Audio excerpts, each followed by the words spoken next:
Everyone, जैसा कि आप सब जानते हैं कि हम 9th क्लास का ज्योग्राफी डिस्कस कर रहे हैं, चैप्टर नंबर 9 तिजारत। इसके चंद टॉपिक्स जो है हम प्रीवियस वीडियो में कंप्लीट कर चुके हैं। अगर आपने प्रीवियस वीडियो नहीं देखा है तो लिंक आपको डिस्क्रिप्शन बॉक्स में मिल जाएगी।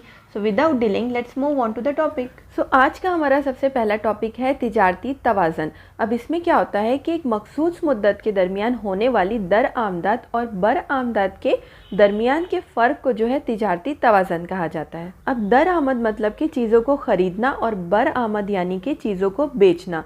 सो चीज़ों को ख़रीदने और बेचने की कीमतों के दरमियान जो फ़र्क आता है उसे जो है हम तिजारती तवाज़न कहते हैं। ओके, अब इसकी चंद किस्में होती हैं जिसे हम देख लेते हैं। इसमें सबसे पहला है मवाफिक तिजारती तवाज़न। अब इसमें क्या होता है कि जब बर आमदाद की कीमत दर आमदाद की कीमत से ज़्यादा होती है तो उसे जो है मवाफिक तिजारती तवाज़न कहते हैं। अब यहाँ पे क्या बताया गया है कि बरामद मतलब कि चीज़ों को बेचना। सो हम हमारे मुल्क में पैदा होने वाली चीज़ों को जो है ज़्यादा कीमत में बेच रहे हैं और दूसरे मुल्क की पैदावार को जो है कम कीमत में ख़रीद रहे हैं। तो इससे क्या हो रहा है कि हमारे मुल्क की आमदनी में जो है इजाफा हो रहा है, यानी कि हमारे मुल्क को फ़ायदा हो रहा है। इसीलिए जो है इसे मवाफिक तिजारती तवाज़न कहा जाता है। ओके, अब इसके बाद अगला है गैर मवाफिक तिजारती तवाज़न। सो इसे हम नाम से ही समझ सकते हैं कि यहाँ पर क्या हो रहा है कि जो चीज़ें हम दूसरे मुल्क से ख़रीद रहे हैं, जिसे हम दर आमद कर रहे हैं, उसे जो है हम ज़्यादा कीमत पे कर रहे हैं, और जो बर आमद है, जो हमारे मुल्क की चीज़ें हम दूसरे मुल्क में बेच रहे हैं, वो कम कीमत पे कर रहे हैं। तो इससे क्या हो रहा है कि हमारे मुल्क को जो है नुकसान हो रहा है। इसीलिए इसे हम गैर मवाफिक तिजारती तवाज़न कहते हैं। ओके, अब इसके बाद लास्ट है मुतवाज़न तिजारत। अब मुतवाज़न मतलब कि यकसा, एक जैसा। तो जब दर आमदाद और बर आमदाद की कीमत तकरीबन यकसा होती है तो उसे जो है मुतवाज़न तिजारत कहते हैं। मतलब कि ख़रीदने की और बेचने की दोनों की कीमतें तकरीबन यकसा होती हैं तो उसे हम मुतवाज़न तिजारत कहेंगे। अब इसके बाद हमारा अगला टॉपिक है बैनुल अक़वामी तिजारती तंजीमें। सब यहाँ पर क्या होता है कि जो बैनुल अक़वामी तिजारत होती है वो मुकामी तिजारत से थोड़ी पेचीदा होती हैं। अब मुकामी तिजारत मतलब कि जो तिजारत भारत के अंदर की जाती है उसे मुकामी तिजारत कहा जाता है, पर बैनुल अक़वामी तिजारत जो होती है वो एक या एक से ज़्यादा ममालिक के दरमियान होती हैं और इन पर बहुत सारे अवामिल असरअंदाज होते हैं, जिनमें है मुल्क की मईशत यानी मुल्क की आमदनी, सरकार की पॉलिसियाँ, नए नए कानून, करेंसी मीन्स हमारे मुल्क में जो है रुपया चलता है और अगर हम यूनाइटेड स्टेट अमेरिका में जाते हैं तो वहाँ पे जो है डॉलर चलता है। इसके अलावा ज़बान, इस तरह के जो अवामिल है तिजारत पर असरअंदाज होते हैं। कभी कभार जो है सियासी ताल्लुकात भी जो है तिजारत पर असरअंदाज होते हैं। इसीलिए जो है बैनुल अक़वामी तिजारती तंजीमें कायम की गई हैं। अब ये जो तंजीमें होती हैं वो मुल्क के हालात के मुताबिक तिजारत में इजाफा करवाती हैं, सहूलियात फराहम करवाती हैं और दर आमद और बर आमद की कीमतों पर निगरानी करती हैं। सो आगे चैप्टर में चंद तंजीमों के नाम दिए गए हैं। सो आइए देखते हैं। अब यहाँ पर सबसे पहला है आलमी तिजारती तंजीमें, वर्ल्ड ट्रेड ऑर्गेनाइजेशन। अब इनकी जिम्मेदारी क्या होती है कि ये बैनुल अक़वामी तिजारत के लिए प्लेटफॉर्म फराहम करती हैं, मुल्क के हालात पर ध्यान रखती हैं, मुल्क की जो तिजारती नई नई पॉलिसियाँ आती हैं उस पर नज़र रखती हैं और जो तरक्की याफ्ता मुल्क है उन्हें जो है नई नई टेक्नोलॉजी फराहम करती है। ओके, अब इसके बाद अगला है यूरोपियन यूनियन। अब इनकी ज़िम्मेदारी क्या है कि इनके इख्तियार में जितने भी ममालिक आते हैं इन्होंने वहाँ के बाज़ार को जो है फ़रोख्त दिया है। इसके अलावा अशिया, खिदमत और सरमायाकारी वहाँ पर जो है आज़ादाना तरीके से की जाती हैं और अशिया पर टैक्स नहीं लगता, जिसकी वजह से लेन देन में आसानी होती है। और यहाँ पर जो है एक यूरो करेंसी तय कर दी गई है कि इनके इख्तियार में जितने भी ममालिक आते हैं वो सब जो है यूरो करेंसी यूज़ करते हैं। ठीक है, अब इसके बाद आते हैं ओपेक और सार्क। अब ओपेक का फुल फॉर्म है organisation of petroleum exporting countries.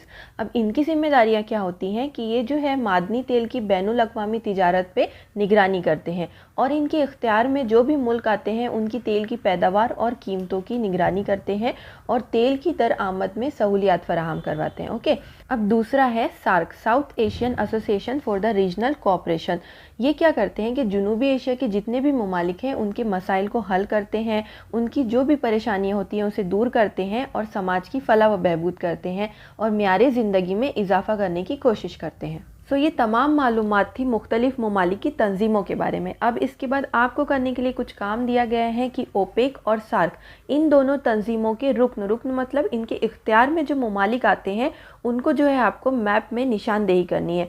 आपकी जो टेक्स्ट बुक है उसमें जो एक वर्ल्ड का खाली मैप दिया गया है, उसमें जो है आपको इंटरनेट से इनके इख्तियार में आने वाली ममालिक को तलाश करना है और जो है उसकी निशानदेही करनी है। तो आइए उसे देख लेते हैं। आपके टेक्स्ट बुक में दुनिया का वर्ल्ड का खाली नक्शा दिया गया है, उसमें आपको इन तंजीमों के इख्तियार में आने वाले ममालिक बताना है। सो हम सबसे पहले सार्क को ले लेते हैं और मैप को जो है जूम कर लेते हैं।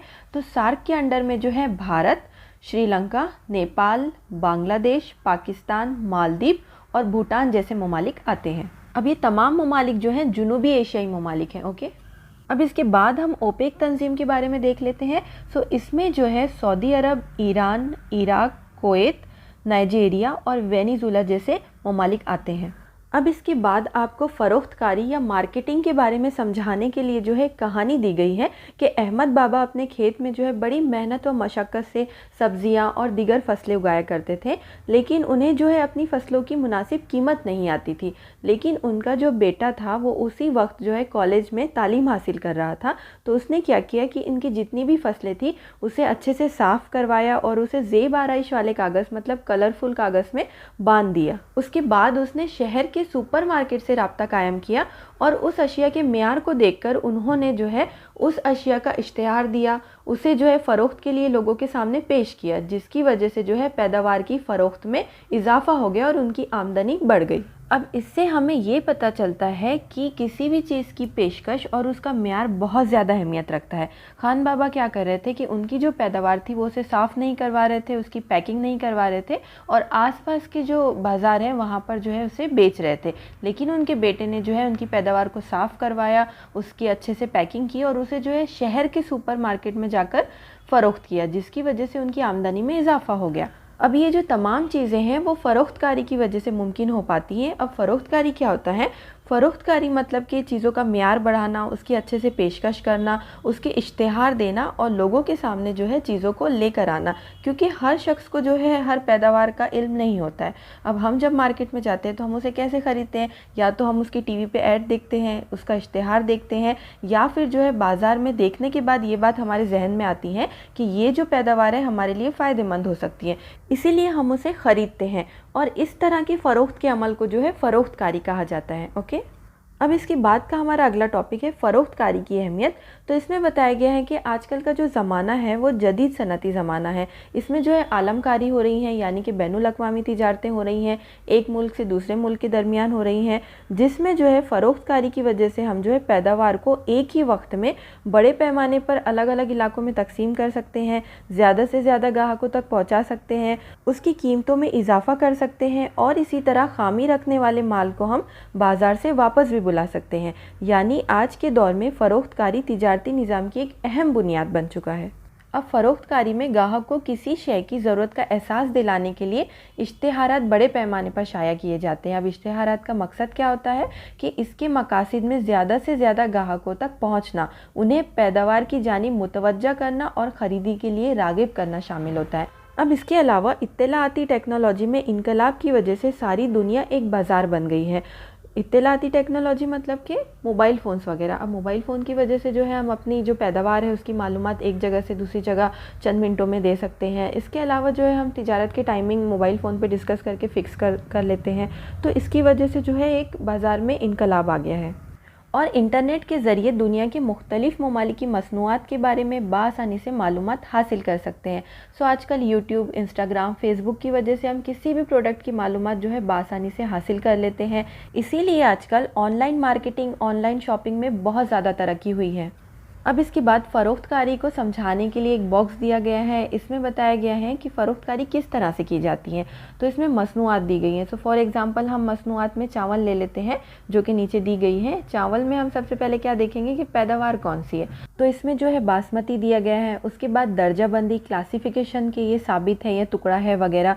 उसके बाद जो है इसकी ब्रांडिंग करेंगे कि ब्रांडिंग में क्या करेंगे, कंपनी का नाम लिखेंगे और नंबर वगैरह डालेंगे। उसके बाद लेबलिंग की जाएंगी, कीमत, इश्तिहार और उसकी तकसीम के लेबल लगाए जाएंगे। उसके बाद पैकेजिंग। अब पैकेजिंग में क्या आता है, दीदा ज़ेब पैकेजिंग, यानी कि जो भी उस चीज़ के लिए प्रॉपर रहेगी। जैसे चावल के लिए जो पैकिंग आती है, गेहूं के लिए जो पैकिंग आती है, उसमें जो है प्रॉपर तरीके से उसकी पैकेजिंग की जाएंगी। ओके, अब इन तमाम प्रोसेस के बाद उसकी कीमत फ़िक्स की जाती है, उसकी प्राइस लगाई जाती है। उसके बाद उसकी फ़रोगदेही, अब फ़रोगदेही मतलब कि प्रमोशन में क्या आता है कि इश्तिहार देना, टीवी पे ऐड देना या फिर सुपरमार्केट में जो है उसको लोगों के सामने पेश करना। ओके, वो सब आता है फ़रोगदेही में। उसके बाद आती है उसकी तकसीम उसकी बाज़ार में की जा रही है, मॉल में की जा रही हैं या फिर जो है मुल्क से बाहर की जा रही हैं। ठीक है, सो यहाँ पर हमारा ये चैप्टर कंप्लीट होता है। इसके क्वेश्चन आंसर्स हम नेक्स्ट वीडियो में कंप्लीट करेंगे।